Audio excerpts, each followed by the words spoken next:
Lakshman sir जो कि founder and director हैं युवा IAS एकेडमी, जो कि कॉम्पिटिटिव एग्जाम में गुणवत्तापूर्ण शिक्षा एवं सही मार्गदर्शन के लिए जाने जाते हैं।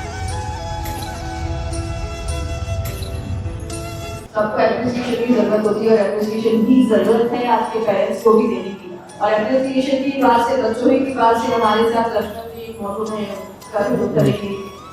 युवा IAS एकेडमी चलाते हैं आप, एप्रिसिएशन की बात हम कर रहे हैं, बच्चों की हम बात कर रहे हैं और आप इसका कितना महत्व समझते हैं कि बच्चों को देने की जरूरत है, बच्चों का मनोबल बढ़ाने की जरूरत है, क्योंकि बच्चा जब पढ़ रहा है तो उसे यही डर लगा रहता है कि क्या हम इसमें सक्षम होंगे, क्या हम पास आउट होंगे कि नहीं होंगे।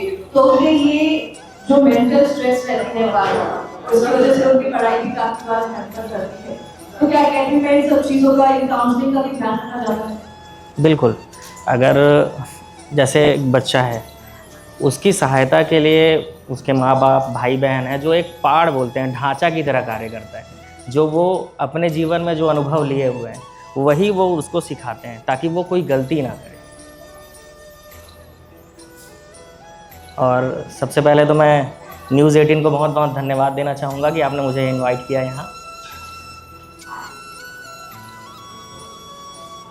ठीक है, सवालों में देखिए हम आगे बढ़ते हैं कि अगर हम बात करें युवा IAS प्रिपरेशन में, अपना बदलते दौर में लगातार हम बात कर रहे हैं कि वो साइंस की हो, मेडिकल की हो, हर दौर में टेक्नोलॉजी बहुत तेजी से आगे बढ़ रहा है। तो क्या एजुकेशन पर भी इसका फर्क पड़ रहा है? बदलते दौर में टेक्नोलॉजी जो है वो कितना अहम रोल प्ले कर रही है? अगर टेक्नोलॉजी की बात करें ना, तो सबसे ज़्यादा जो गाँवों से है या शहरों के जो बच्चे हैं, छोटे शहरों के बच्चे हैं, उन तक टेक्नोलॉजी जो पहुंच रहा है अभी के, जैसे एक एग्जांपल मैं बताना चाहूँगा कि आज मैं कोरबा हो चाहे बिलासपुर का जो मेरा एकेडमी है, वहाँ से मैं क्लास लेता हूँ, तो सामने जो बच्चे बैठकर पढ़ रहे होते हैं वो तो नोट कर रहे हैं, वो ज्ञान पा रहे हैं, लेकिन जो ऑनलाइन क्लासेस हैं उसके माध्यम से एक नारायणपुर में बैठा हुआ बच्चा, कोरिया में, सरगुजा संभाग का किसी भी, मतलब पूरे छत्तीसगढ़ में हो या अदर स्टेट के भी हो, वो बच्चा सेम टाइम पर लाइव क्लास अटेंड कर सकता है। उसी टाइम पे मान लो उस टाइम पे वो बिज़ी है या कुछ रीज़न है, काम करने गया हुआ है, खेती किसानी कर रहा है, ठीक है, तो वो बाद में उसका रिकॉर्डेड वीडियो भी देख सकता है, PDF नोट्स। और साथ ही जैसे पहले क्या होता था, टेस्ट सीरीज़ जो होता था वो एकेडमी आके ही आप दिला सकते हो, ऐसा होता था। लेकिन अभी के समय में ऐसा होता है ना कि आप मोबाइल से ही, मोबाइल एप्लीकेशन के माध्यम से आप क्या कर सकते हो, ऑनलाइन टेस्ट सेम टाइम पर आप दिला सकते हो। जैसे 2 घंटे का टाइम होता है, जैसे एग्ज़ाम में रहता है कि आप 2 घंटे का टाइम रहता है, वैसे ही आप एग्ज़ाम में भी क्या, जो हमारा ऑनलाइन एप्लीकेशन है उसमें भी आप क्या करते हो, टाइम बाउंडेशन रहता है, बिल्कुल 2 घंटे के अंदर ही वो टेस्ट क्या हो जाता है, सबमिट हो जाता है।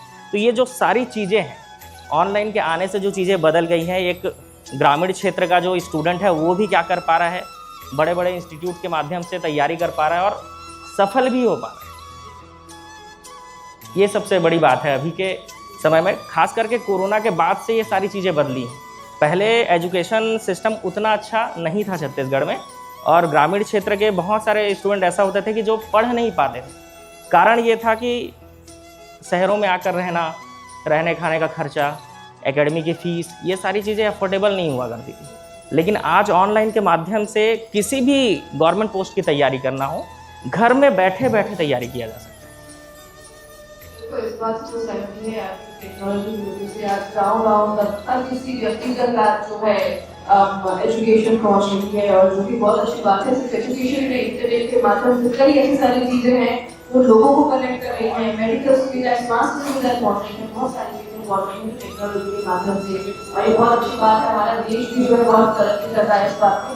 अगर हम बात करें किस तरीके से हमारा जो डिजिटल पेमेंट कर रहे हैं पूरे विश्व में, जो है हमारा भी देश एक ऐसा है जो डिजिटल पेमेंट करता है और इसके सबसे ज़्यादा उपयोग करता है हमारे देश में भी। टेक्नोलॉजी बहुत अहम रोल प्ले करता है। एक आखिरी सवाल आपसे पूछना चाहूँगी कि क्या संदेश देना चाहेंगे आप आपके युवाओं को हमारे देश में, जो आपको देख रहे हैं, जो आपको पढ़ते हैं, जो सुन रहे हैं? मैं युवाओं को यही संदेश देना चाहूँगा कि सफलता का कोई शॉर्टकट नहीं होता है। कठिन परिश्रम, धैर्य, आत्मविश्वास बहुत ज़रूरी है। और एक बात याद रखनी चाहिए कि जो विद्यार्थी खुद के मेहनत पर भरोसा करता है, उसको उसके मंजिल तक पहुंचने से कोई नहीं रोक सकता।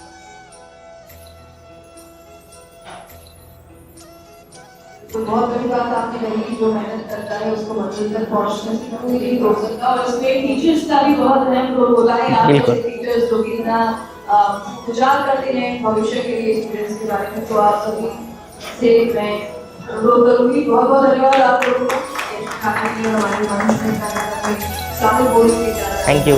धन्यवाद।